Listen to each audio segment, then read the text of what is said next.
Okay, anyway, my video was cut off because my alarm clock went off. So anyway, what I'm about to say is know that you are valuable, know that you are a masterpiece, know that you are well able, know that you have something in you that you can be proud of, and know that you have a willpower, you know, that do not let bad evilness control of your thoughts. You know, there's a yin and yang of life.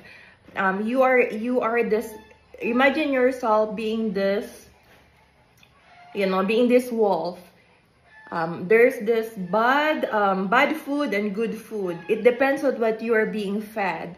If you let the goodness take control, then you are going to conquer with purity and a good heart. But if you let your mind be poisoned with evilness, then you're going to live in a toxic environment. You're going to think nothing but evil. You're going to be foolish, not police. Foolish, rather.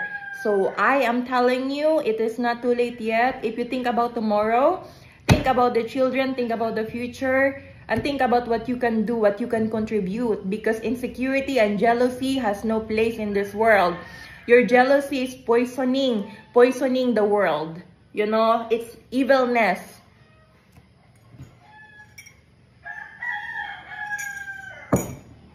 And I believe in Christ. I believe in Christ, and I believe that His love is only the love that will change the world. I believe that it is God's love. Because God is love. He's the only one who can change it, not you.